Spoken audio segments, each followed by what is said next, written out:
All right, it says I am live. Hello, everybody. Let's make sure I actually am live. Feels like it's been too long. Every time I do these, I always think that it's been too long since I've been live with you. And part of the fun of, I guess, one of the drawbacks, I should say, of making a sync app and working on with all this data and new data sources and tech issues and bugs, and obviously being a one-man band, is that it does tend to pull me away from you guys a little bit. I definitely felt that this week. Just basically being kind of stuck with a whole bunch of just tech bugs, issues, API services going down, hosting services going down. I don't know if there's some like worldwide issue going on with these cloud computing data servers. Is it viruses? Is it just bad luck, coincidences? I have no idea. Maybe some of you guys have noticed some of your services have been going down across the board, but definitely they have been for me. It's almost like one by one. I'm almost expecting now on a daily basis to learn about some new service that's going to be down for a couple of hours or maybe for a couple of days. But luckily, we got tenacity and we sort of get through it, and we always figure out how to make it work on the other end. So things right now are back up and running fully with the Sync Match app. I am certainly still working on bringing in that international data. That's sort of the last peg I need to put in place, but I'm pretty confident it'll eventually get there. Basically, just have a few things to make sure that it's looking pretty clean and it's easily accessible for those of you that are on the app. And I got to make sure that I'm actually live here because I'm not seeing any stats, but it could be just I'm looking at the wrong thing. Yeah, I don't know. Connect streaming software to go live. Let me make sure that I actually am live before I keep blabbing on here to nobody. How out of practice I am. I have no idea if I'm even live or not. All right, where are we here? All right, looks like I am.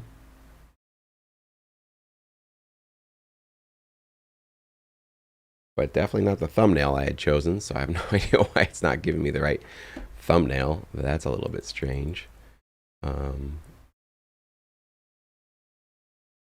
actually don't even know really what's going on here. Am I live? Actually, don't even know. Okay, looks like I am, and you guys are chatting, but I'm not seeing it. So what I'm gonna do is, like I usually do, is rig this. So I'm just checking out my YouTube replay so I can actually say hi to you guys. So, Kentucky Knob, good to see you. I am live, very cool. Mix Club, oops, wrong account. Okay, thank you, dear. Good to see you guys. Now there's new icons for you guys. I don't know what that means. You got a number one, a number three with a crown. I have no idea what any of that's about. Things are changing on YouTube. I haven't been keeping up with that. I think my head's been too stuck in the weeds lately for all this kind of stuff. But looks like we got about 13 of you guys tuning in. So I guess something's working here. And it's just my little platform here is showing me the wrong data. It's not showing that anybody's watching or that there's any chat. So I guess I'll just ignore that.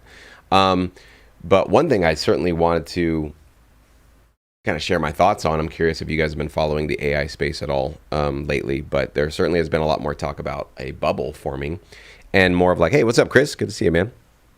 How you doing? Definitely more talk about a bubble forming in AI and a slowdown in the progress of particularly the LLM models. There's definitely been a few happenings in the last couple of weeks that have certainly gotten my interest in that, primarily using ChatGPT 5. I don't know if you guys are users of GPT. I use it to basically teach myself how to build new things and find new resources for things that I'm primarily putting together with the Sync Match app. That's kind of the main use case for me. But I have noticed that it is not as capable as the 4.0 model is. So I constantly am saying, get me off of this GPT-5 thing. I don't want it. Get me back to 4.0. 4.0 is more capable. I can upload Excel sheets to it. It can do data analytics for me. It can reshuffle and organize big data sheets for me. It can do a lot of things. And 5 is not doing those things accurately or adequately at all. And so I don't know. There's kind of some mixed reviews. For some people are thinking that number 5 is better, meaningfully better. But I'm not being convinced of that yet. Maybe in some small areas it seems to be a bit more fine-tuned and more valuable. But in terms of the jump ups we saw from GPT-3, then 3.5, and then 4. I don't know if you remember those days, but that's what got me concerned about generative AI, because I saw the massive, like, exponential leaps in capabilities of these models. And a lot of that came down to Mixed Lab, you're using it for your health. Very cool. Your general practitioner loves it. Great, good. I'm sure, yeah, doctors are probably not enjoying this, because we're certainly questioning their authority more and more now. But I don't think that's a bad thing. I think it's good to just constantly challenge the status quo, just to make sure that they're getting it right. So anyways, I have certainly been thinking, and I've been doing some more deep diving on this when I get a few free minutes to find out, are the scaling laws for training these AI models still holding? And the consensus, from what I can gather from people who know this stuff much more than I do, again, I kind of have to take their word on it, but is that that we've hit a sort of wall in terms of the sort of concept of scaling up your model size, the cluster of GPUs that are basically wired together to train to build a model, and also the amount of data you can feed these models. The concept that basically allowed GPT-3 and 3.5 and 4 to really break the mold and kind of become this amazing, valuable new tool is they basically threw a whole bunch of data and compute, which equates to money, more on the compute side. They didn't pay as much for the data, as we all know. But basically just like brute force, just scale the thing so big, and the more compute and the more data you throw at one of these models at these exponential levels, like 10 times, 20 times the size of the last model, the capabilities are also growing exponential, and it seems to be getting intelligent. And it also seems to be figuring out new things that you didn't necessarily particularly train it on, but because it's able to synthesize data from a variety of sources, it can kind of figure out patterns that maybe are, able to be detected by sort of merging and putting together data sources from a variety of places, right? So what seems to have happened, though, at some point, there's different opinions as to when this happened, but from what I can gather, it might have been late 2024, this stopped being a thing. It stopped working, basically. That OpenAI, or maybe Meta, or maybe XAI continued on with the progress and the assumption that basically scaling the cluster size and the data set would consistently add to more capabilities and more intelligence from these models. And in fact, maybe they have hit a wall, and that's not working anymore and not giving them the incredible exponential gains that they were seeing before. So rather than it just being an exponential curve that just goes up and up and up and up and up, it's more of an S curve. So there is a rapid rise, but at some point it finds its ceiling, and sort of you can't keep scaling it, even if you throw synthetic data in it, even if you make up your own data and throw it into it. Even if you make this, 100,000 GPUs, 200,000 GPUs, a million GPUs, right? You just keep throwing it to these ridiculous numbers, that the gains you get on the other side of it are not holding, not there. It's basically not justifying the expense and the complexity of what you're doing. So instead, what maybe a lot of these AI companies are doing are now having to, more in an iterative and a sort of gradual, linear way, add human experts to the training data, do a lot more sort of secondary training. I forgot what they call it, post-training, I guess, where they've already trained on the data, but now they need like human experts to question it on things that human experts know more about and say, you didn't get that right, you need to do this. This is actually the correct answer.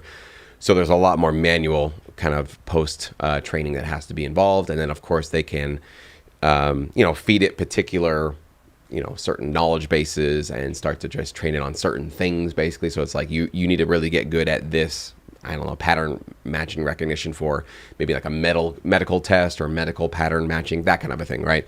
But it's not just sort of itself becoming organically more intelligent and figuring out things and becoming more of a quote unquote mind.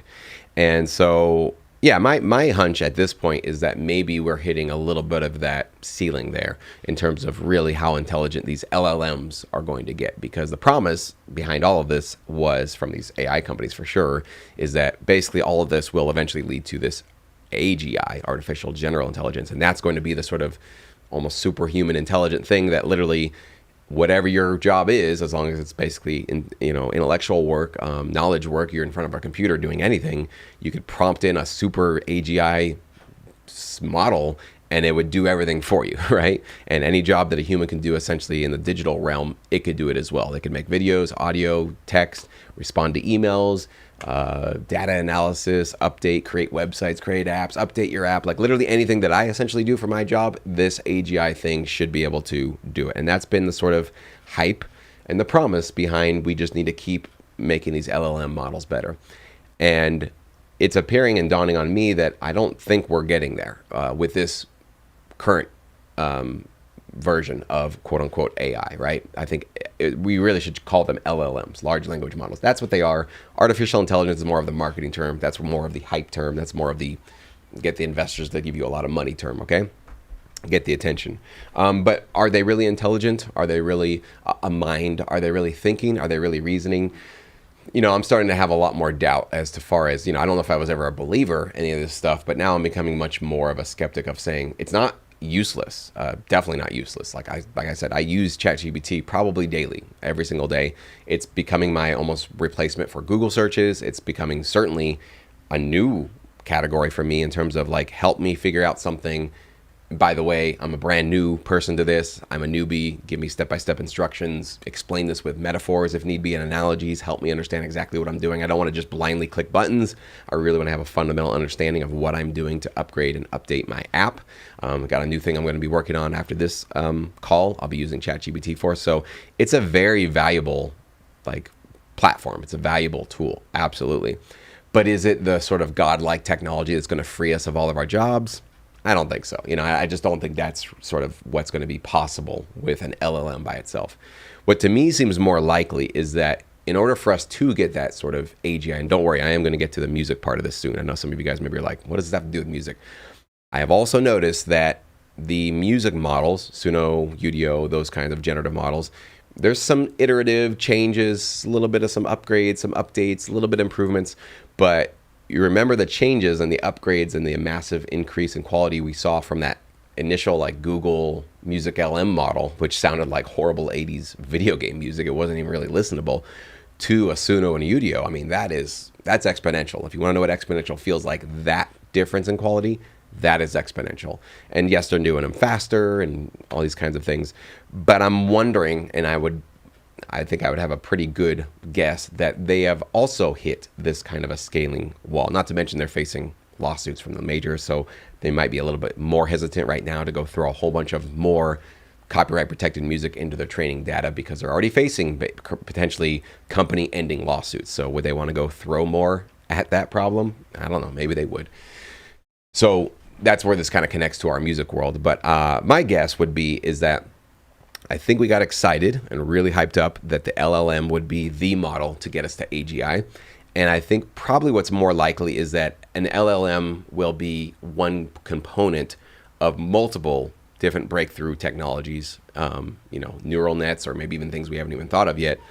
When stitched together, let's just say 20 different very, very novel, interesting, unique systems, all need to be stitched together to then create something that would maybe look like more of an AGI, because LLMs to me is, it's a predictive model. It can predict the next word or the next basically token, right? Which is going to be a number, a character, or a letter, right? It's basically just be able to do that, or a word or a sentence, right? Depending on how the model's shaped.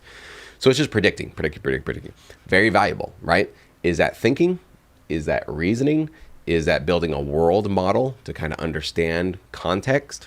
I don't think it's doing any of those things. I think it's literally just going, of all the data I've been trained upon, every time that these 5 words come together, the 6th word is 97% of the time banana, right? And it puts banana. And 97% of the time, you're like, wow, got it right. It's still a percentage and a probability-based system, though. So it can still get it wrong, meaning it can still give you false information, and it can still, quote unquote, they call it hallucinate, right? So we haven't solved that problem. These models can still hallucinate. They can still get things wrong. I still consistently get wrong answers, bad answers, directions to go do something on the website that's like, hey, what's up, Trevor? Good to see you, man. Get directives that just don't connect with the real world or what I'm actually seeing on my screen. I will say the company that, if you guys know of one that does this, I would throw a lot of money at a company that could do this for me, where I just sort of say, turn on my screen sharing with the AI, say, watch what I'm doing, and I'll basically prompt you when I get stuck so that you can just see what I'm seeing. You can see what I've already done. You can see what hasn't worked. And then you can go through your database of what you know how to operate this website and to connect this and basically help me vibe code it, right? And help me get through these parts. Because what I usually do now is I have to like screenshot what I got stuck on, send it to ChatGPT. Hey, this isn't working. What do I do? Oh, it looks like you do X, Y, and Z. Okay, let me do X, Y, and Z. No, that wasn't right. Look at this is the new error it gave me. Help me get a different solution. So constantly doing this back and forth is exhausting. It would be so great if I could basically just say, even verbally, like, hey, I'm trying to get this module to work. I'm trying to send this off to an API service, something like that. I'm getting this error, help me out. It could just look at my screen, give me the instructions and go, here, based on what I'm seeing in this error, these are the fixes you should be basically try. And so I don't just have to do this back and forth, but it'd be like having this expert on my shoulder watching me, seeing what I'm doing.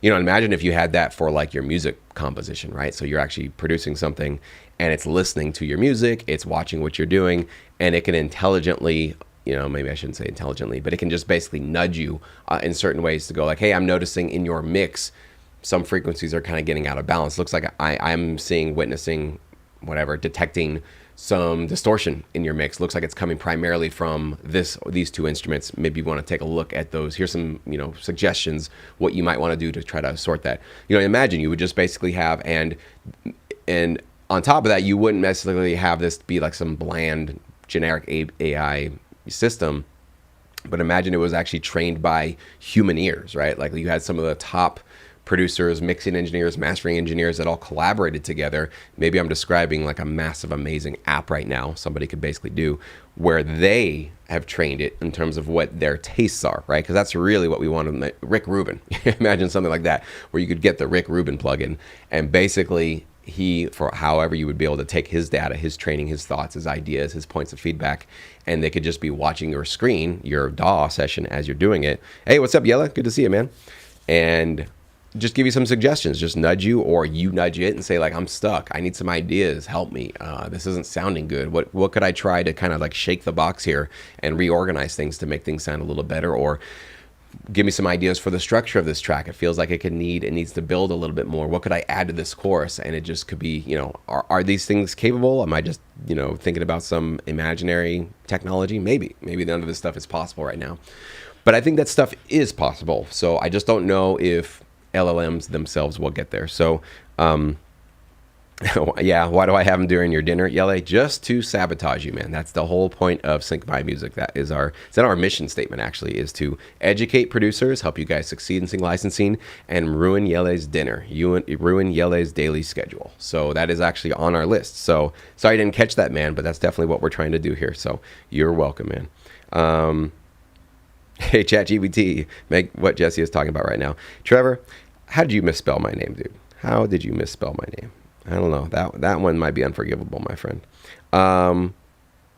Yes, and Yele's coming back to the U.S. Everybody needs to know. So, yeah, we're going to maybe even go to a studio session together, Yele. That'd be really cool. I'm really looking forward to that. That'd be really fun for you to come back and get to see you and hang and actually make some music with you again. That would be really cool. And in person, wow, what a treat that would be. So anyways, that's my little rant on AI. I don't know, Trevor, you're maybe following more of this music stuff. I don't know if you feel that they're sort of hitting their wall in terms of the capabilities, the quality, the output. I know that there has been this fear, idea we've had is that like, the AI Suno Udio 11 Labs models will get so good that it'll be indistinguishable from human music that like even you and I, professional producers, people that actually do this every single day wouldn't necessarily be able to tell. I don't think we're there yet. Like, I've heard probably the latest and greatest AI music, and I still can hear like the sheen, the sort of weird, it's like a hollow feeling to it. I don't know how to describe it, but it just has this weird quality, and each model seems to have its own unique characteristic that way, and you can kind of just tell like it's even in the style of how the vocals and the music is being produced, you kind of get the feel. But will we actually get to that point where it's like, oh, now we can't actually tell? For the average person who isn't spending their life around music and production music, I think we've already crossed that uncanny valley. Like most people probably can't tell anymore if it's AI or human created, which is quite a thing, right? Because that could certainly be very impactful for the vast majority of people. But I think still, I would hope, production music libraries and sync licensing producers, we still, I think, we can still tell it getting harder, but maybe by hitting this wall with the current approach, which is basically throw a whole bunch of compute and data at it. And for music models, it's GPUs and probably copyright protected music in a lot of the cases. Will we be able to cross that valley of like, now you can't tell anymore? I don't know. Check out you guys. This AI for music is cool, but kind of sucks.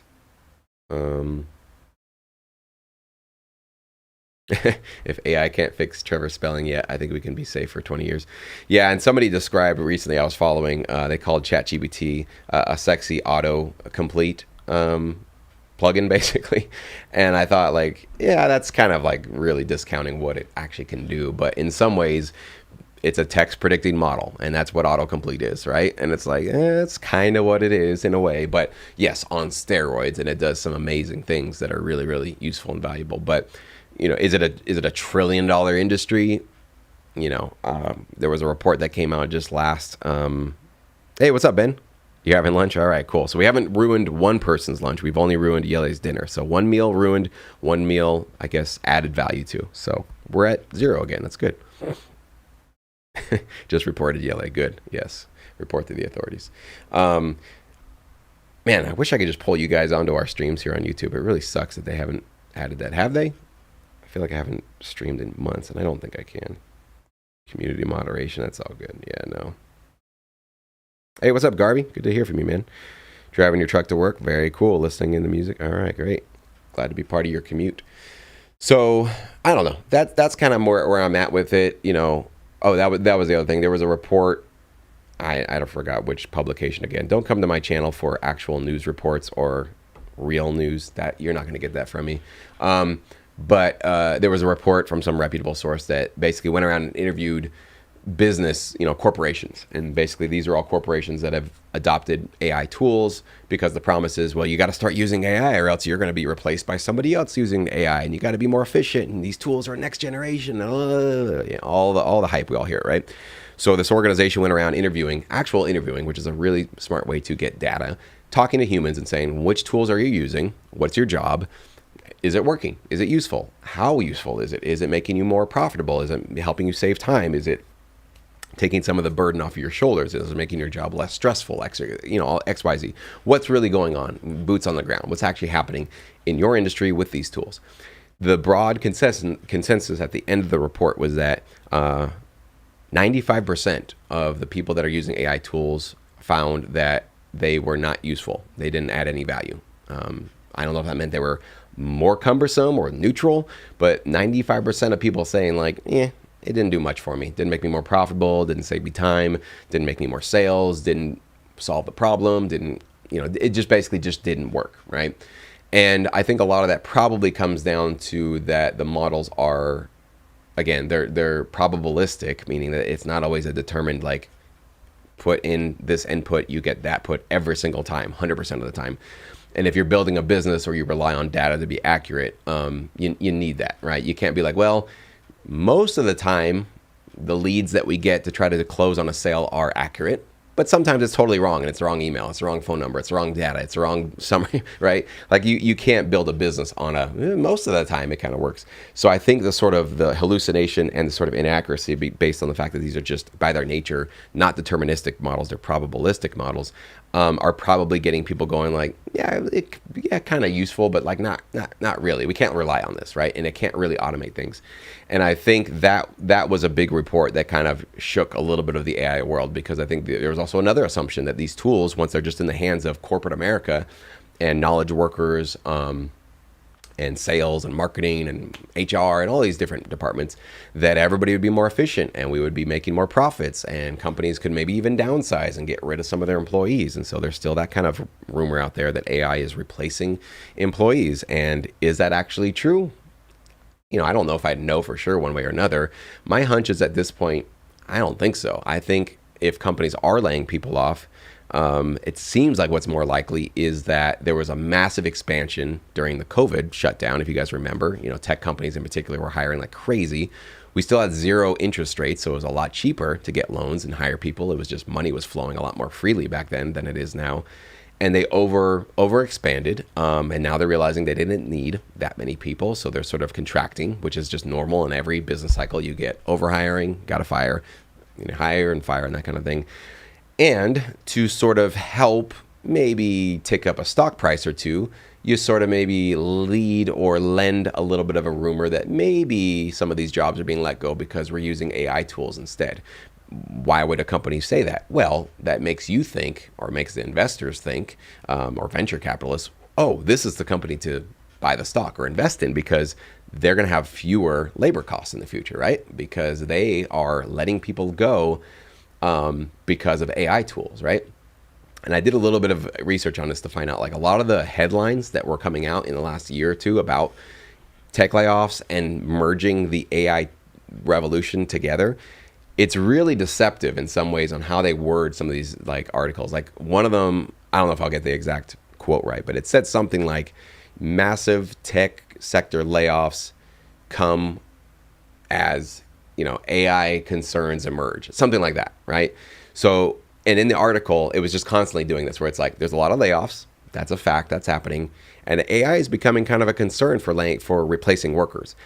And it never made the connection between the two to say, like, these people are getting laid off because of these tools. It never made that case. But it just constantly would just go back and forth and say, this is happening, and this is a concern.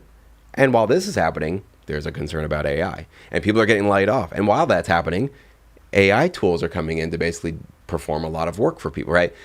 So it did this weird, very kind of deceptive song and dance. And by the end of the article, if you weren't really paying attention, you'd think, wow, these AI company or these tech companies are laying people off and replacing them with AI. And none of that was actually being said directly. And I noticed that seems to be, there's a lot of BS. It does seem like there's kind of coming out of all of this kind of stuff. And I understand why people are saying what they're saying. So I've been obviously a skeptic of this. I've taken the technology seriously. I've definitely been concerned for us. But, as with every hype cycle, every bubble, you guys saw it with NFTs, cryptocurrencies, you see a lot of nonsense that kind of gets thrown around. And it's not exclusive just to Reddit forums or the internet or YouTube. Major outlets, mainstream media, they will bite it. They will share this stuff and not really think about it and not really push back or even be critical of it. But anyways, just want to give you guys my thoughts on where I think things have been lately. Not investment advice. Don't do anything differently as a result of anything you heard me say today, right? Make your own decisions, whatever you guys want to do. I've got my ideas, I've got my insights, but they're just 100% mine on what I'm thinking. But I just wanted to connect with you guys again on all this kind of stuff. So let me read some of your guys' chats here. Tevin, I'm so late to sync licensing and music production, but your earlier videos have helped me gain confidence and a mindset that I can learn and succeed. Well, that's awesome, Tevin, and I'm glad you took that. Because being too late, I don't know what that means. If you're a little bit older, I have students that are in their 60s that have just gotten started. So if it's too late for them, if it's not too late for them, I don't know what your age is. You don't have to share it, but I doubt it's too late for you. We all come at this at different parts of our life, and we all have different strengths and weaknesses in different scenarios that we're at. I did have some wind in my sail. I just shared that video not too long ago. I was young when I got into sync licensing. I was 23, didn't have a family. It's kind of a big plus for me. I wasn't responsible for anybody, didn't have to keep the lights on for anybody, didn't have to feed anybody.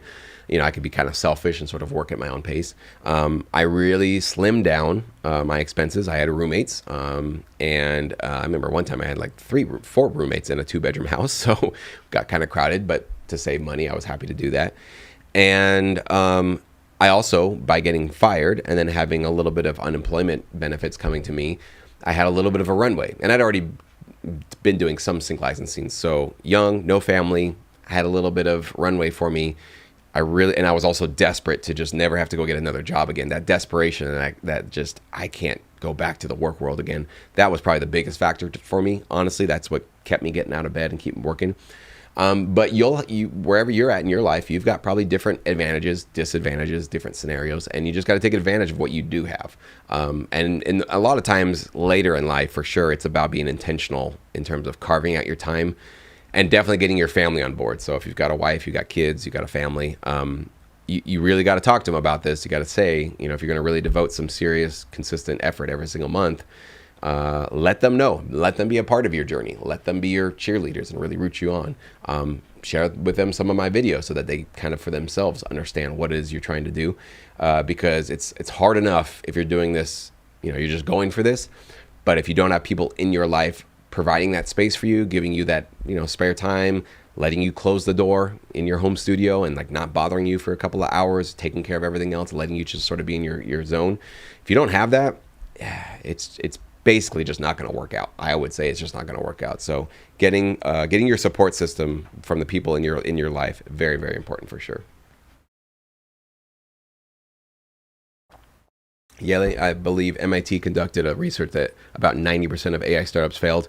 Yeah, and that even if AI was turning into AGI, that wouldn't be a sign of failure to me to see that most startups fail, because most businesses fail, right? Like if you just look around, most restaurants don't work out, most online apps don't work out, most people's YouTube channels never blow. Like most things in the world just don't work, right? Like I've just noticed in my life, I've done a few things that have worked out, but sync licensing definitely worked out for me. This YouTube channel, I think, worked out for me. It's not like some million subscriber count or something like that, but it's a really cool little thriving community we've built. Sync Match, it's working out really cool. I've done a lot of things that did work out, but I've done way more things that didn't. I just don't share all of them here on the channel, but like most things you do, most things you try. Look at your catalog, Yele. How many of your, I don't know if you have a total number of your tracks you've produced at this point, but like most of your tracks probably, Yele, won't get placed. At least maybe I shouldn't put that curse on your catalog. I can tell you my catalog.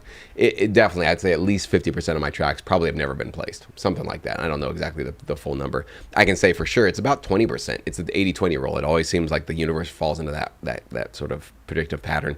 Probably about 20% of the tracks I've ever composed were responsible for about 80% of the royalties and placements I've received in my career. And I couldn't have told you when I was composing, there are around 1,000 tracks in my career, which 20% were going to be the winners. Because a lot of times it was the not so great, exciting ones that ended up doing fairly well for me. And some of the ones that I just poured my heart and soul into and was so excited about, almost was reluctant to give it over to a library, sat on the shelf. Nobody ever placed it, So you just don't really know. And most stuff just doesn't work out. So that's very common, I think, that even if this was going to be some AGI thing, that most AI companies probably had no idea what they were doing and just tried to throw something out there. And I think that's actually the best thing about America, actually, is that we do have an ecosystem and an economy here where we encourage people to fail. We encourage people to go try things and go for the moon and see if something works and fail. And I think that like it's something that I'm working actively to kind of reprogram my brain around even the word failure, because I think we all think that 90% of them failed. That's a bad thing. It depends on how you look at it, right? Because those 90% of those startups probably learned a lot by just doing something, right? Not reading a blog about it, not watching an AI video about it, but actually they put a company out there. They built something. They built a model. They connected some APIs together. I don't know whatever they did. They tried something, right? They threw it out there. Didn't work. They probably learned a lot. And so after you going through that process, actually doing it, they learned what not to do next time, right? It's kind of the whole Edison thing. Like how many times did he have to quote unquote fail before he figured out the light bulb, right? Maybe one of you guys are a history buff, you know the exact number, but it was a lot of times, right? Henry Ford, he didn't get the car right the first time. He quote unquote failed many times till he finally figured out one model that actually was working, that kind of a thing. And if you look back through history, it's like the same story. It's like it's not like somebody goes, I've got the invention, I'm gonna go do it, and just out of the blue, like create something that works right off the bat. You get a hint, you get a little, I wonder if this could, maybe, I don't know. And you go try it, and then it probably doesn't work out. And you go, but what in there was useful? Like what in that data, what in that result could I take and reiterate and try again and maybe go in a different direction?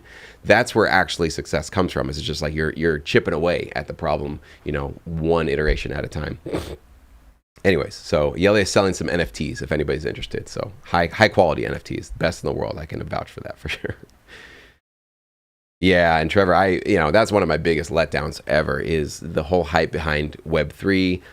And he's talking about how the world was going to go on blockchain. And obviously we all were hoping that maybe royalties would go on blockchain. And I had high hopes for that. And, I know there's some companies still working at it. I just don't see that really happening. You never know the future. But that was also a major, oh my gosh, you could totally see the future. And it's inevitable. And you got to buy in now and blah, blah, blah, blah, blah. And it's like, It didn't do that at all, and it's still not necessarily doing that. Stable coins are interesting. I have definitely gotten a little bit more interested in stable coins and how those can actually be useful, and actually could disrupt our financial system, but not the decentralized royalties on a blockchain. I don't know if that's within the coming future. Fingers crossed, but I'm not putting money on it. That's for sure. Yeah, you're 31. Wow, man, you're a youngin'. Your career is basically over. Yes, I would agree. But you had a good run, so don't get too greedy on it.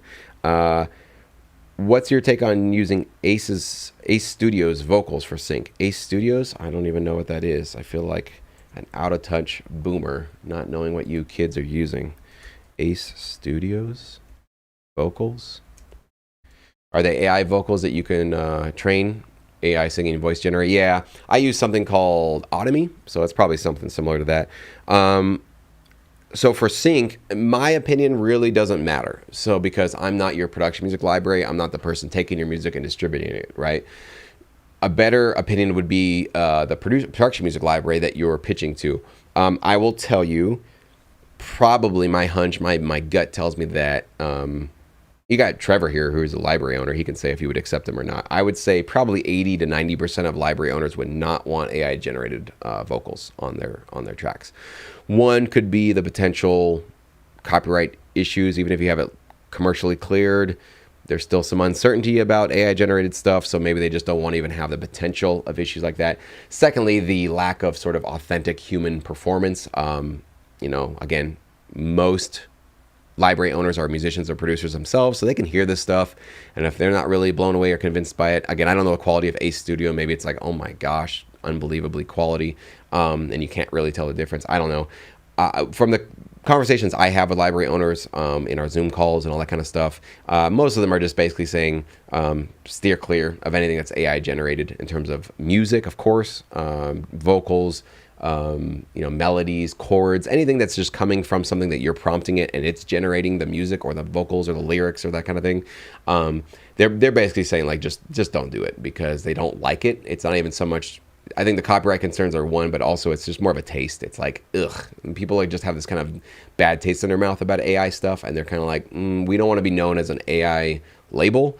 We want to be known as an authentic human label. And I think it's kind of more of a branding choice, but, Trevor says, I can usually tell when they're AI generated, but using them for backgrounds or vocal one-shots for things like EDM are cool. Okay, so he's saying like, yeah, one-shots, hey or ho, or maybe oohs or ahs maybe in the background. That could be something, but like a lead vocal with lyrics and that kind of thing. You might find the occasional library that's cool with it, but I will say you'll probably more often than not find them saying, no thanks, get those things off of that track, go get a human vocalist, or just don't include them in your track, just give us the music. So that's my gut.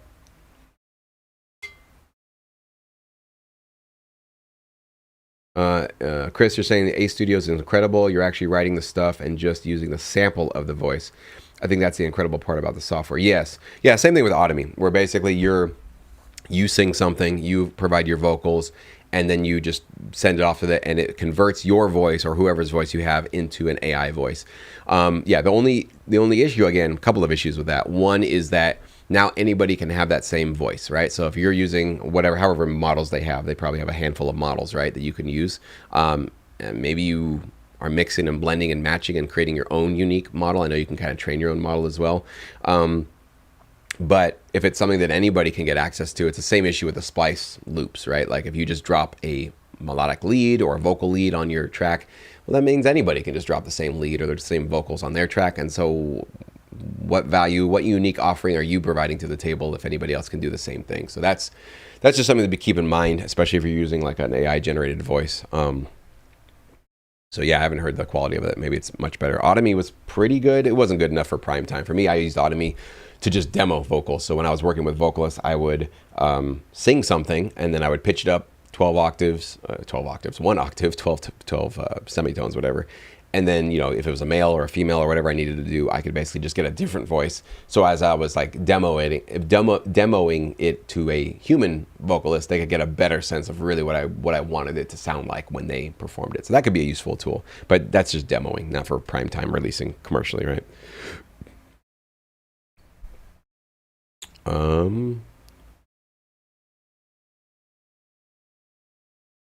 All good points, though. With generative AI, I constantly have this quote from Jurassic Park in my head. The scientists were so occupied if they could that they never asked if they should. Yeah, it's a good question, Yele. And I go back and forth on that because, like, should we have invented electricity?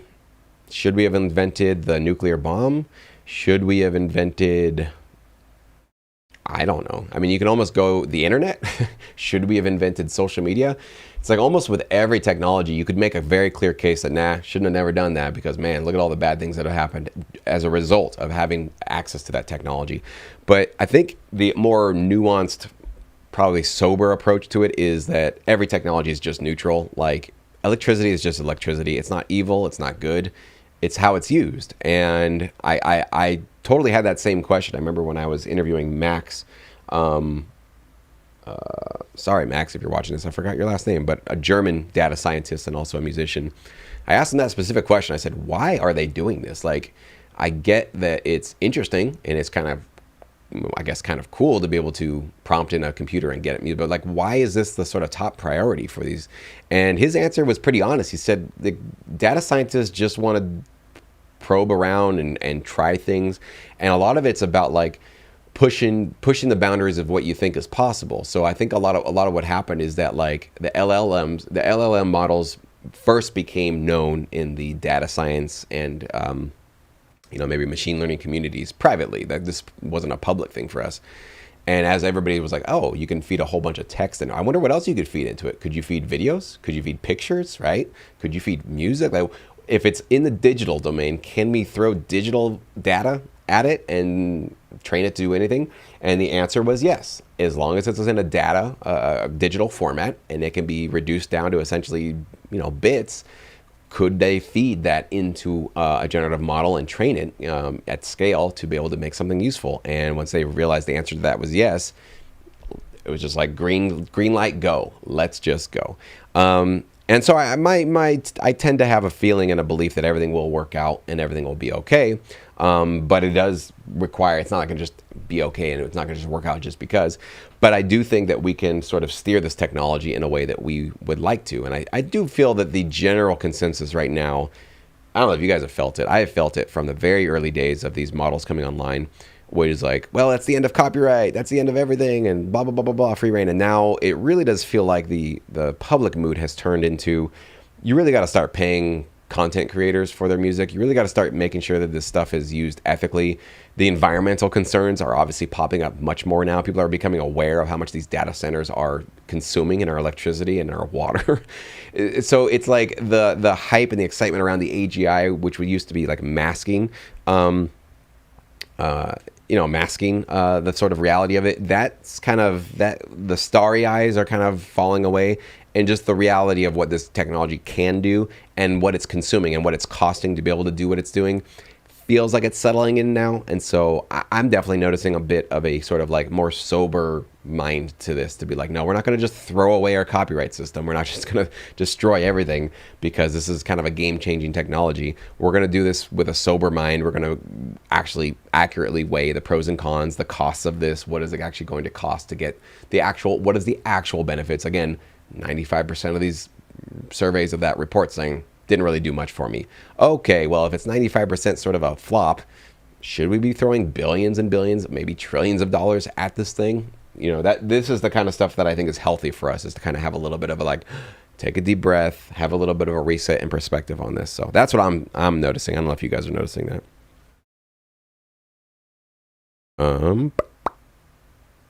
Trevor says, get out there and work with vocalists. It's fun, can be fun. I don't know if I'd agree with you 100% of the time there, Trevor. Some of the biggest moments of why I've probably lost more of my hair is working with vocalists. So great vocalists, fun to work with vocalists, especially vocalists that record at their own studio and I don't have to personally interact with them. I love them. They are my heroes. I love those. They're angels. But man, many don't fit that mold. That's all I can say. Chris is saying, I think the difference between Ace Studios is that you can work with the modulation and vibrato and you can add lyrics. And you're actually doing the writing. It seems a little different than just sampling. Okay, cool. Yeah.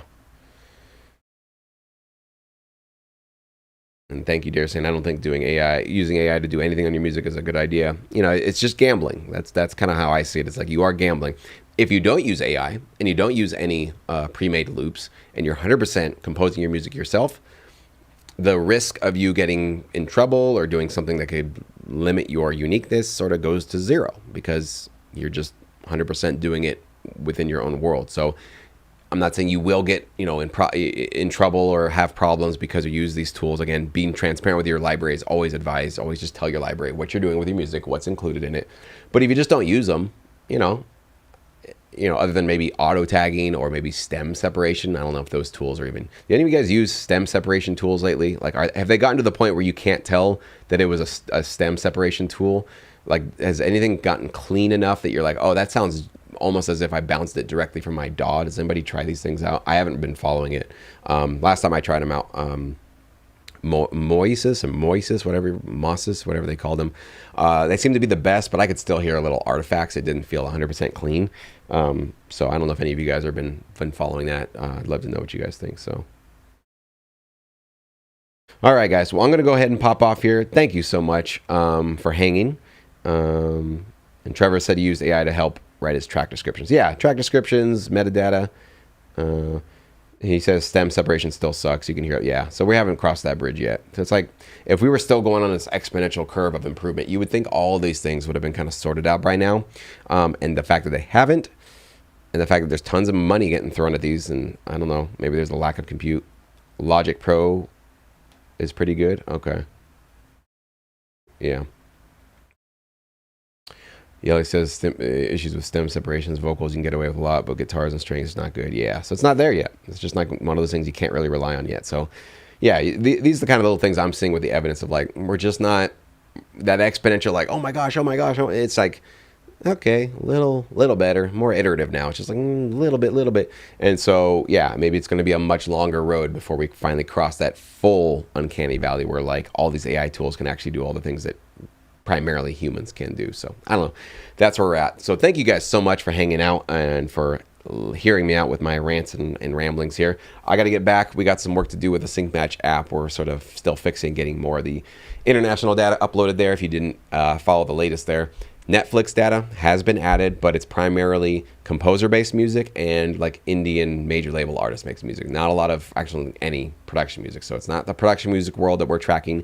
That data is, so far, I've not been able to get my hands on it. They don't share their data. It's hard to get access to that. But what you can get is, official playlists and official soundtracks on Spotify for the top streaming shows. And so that data and those supervisors responsible for a lot of those tracks and the composers, that contact information is now on there. And what was the other thing? Oh, video snippets. That's the other thing that we now offer on the app. So right before you could just hear the audio of the track as it got aired on TV. Now you actually get to watch a video snippet of that track as it aired, so you can actually see how the music is being used, and that's really, really useful as well. So anyways, got to get back to work. Thank you guys so much. Always good to hang with you.